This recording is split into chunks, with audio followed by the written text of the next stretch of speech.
Welcome to Global Science. I'm Bruce Han. From Australia, we'll be speaking with Nick Jaffer. Nick is President and CEO Asia Pacific of Global Philanthropic, an international philanthropy advisory firm.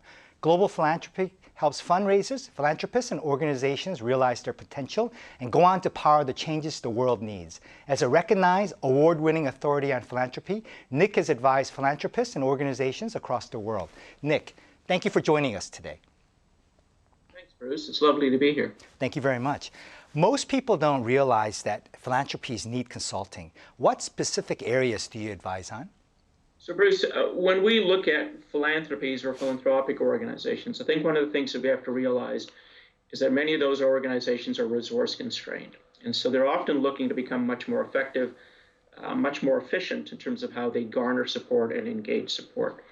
The work we typically do is focused around strategic advisory services, helping them to grow those particular parts of the program. Our particular area of specialty is about transformational philanthropy. So looking at how we take a particular program, develop that pipeline, engage the community in a much more purposeful and meaningful way, and then leverage those 6, 7, and 8-figure gifts for organizations. So that's typically how we work with organizations. Really around the strategic end, we provide some tactical guidance around communication, engagement. Now, can you quantify the scale and size of philanthropy globally? It's a difficult question. There isn't really a lot of clear answers around how to quantify. The number's closer to $2.3 trillion across the world. As part of global GDP, it's 3%. But that doesn't take into account the trickle-down effect. So if you look at trickle-down economy, if you look at the difference it makes on the labor force, if it looks at that, it's probably about 10% of GDP internationally.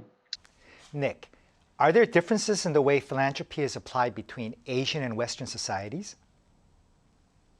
That's a good question. You know, it's funny. We typically look at the U.S. as this barometer for success. And I think one of the things that we have to bear in mind is that philanthropy in Asia actually has a much longer history. The research tells us when you're looking at giving in Asia versus giving in Western cultures and particularly North America, is we're seeing a much more grounded place around family giving. So family tradition, family values, family giving actually plays a much more significant part in how people give and what people give to in Asia than they do in North America. The other thing that we've seen in again, historical giving in Asia is that people tend to give to their villages or communities much more strongly than they do in Western cultures. In Western cultures, it tends to be a bit broader. In Asian cultures, it tends to be focused very much close to home and making a difference there.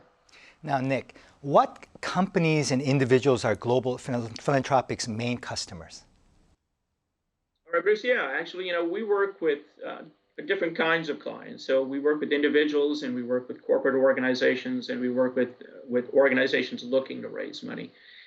You know, ultimately, it's about bringing those who have a desire to give to those that have ideas that need support. So, you know, some of the clients that we've worked with include the United Nations Foundation, the British Council, University of Oxford and University of Cambridge, Princeton and University of Pennsylvania as an example, or some of the organizations we've worked with.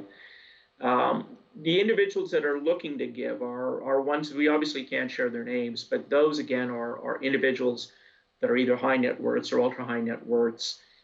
And with corporate foundations, we help them around the strategy to help move forward. So some of the organizations we've worked with historically include Suncorp, UBS, and others. What motivated you to enter the global philanthropic sector? Oh, well, it's funny. I started out in banking, and I wasn't finding banking overly fulfilling, I have to say. And what brought me to Australia, and that's the opportunity to make a difference in the community. We're fortunate in our organization because we work with individuals finding causes for COVID and treatments for COVID, to helping environmental causes, to helping individuals who are out in the community. Since the pandemic, polarization has been deepening around the world to the extent that a K-shaped economic recovery is taking place. Can philanthropic work resolve this polarization?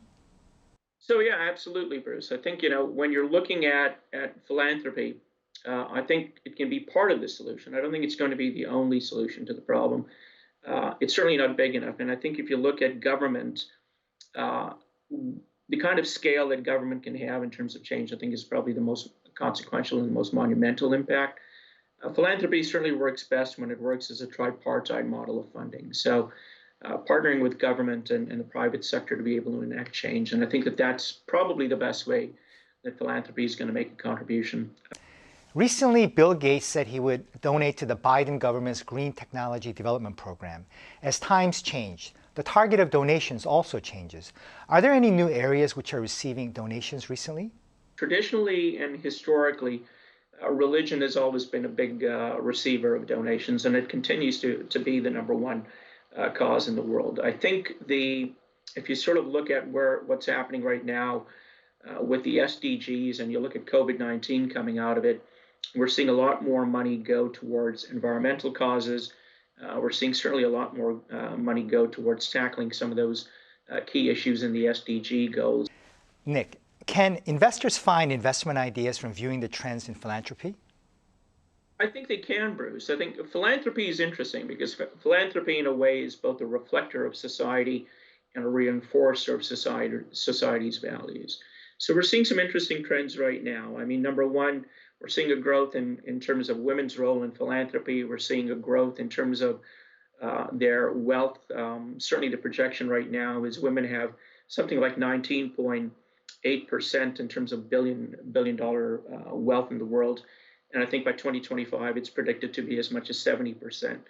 What we know with women is that they're much greater volunteers. They give to more causes. When we're looking at environmental causes right now, those are playing a significant part of attracting money.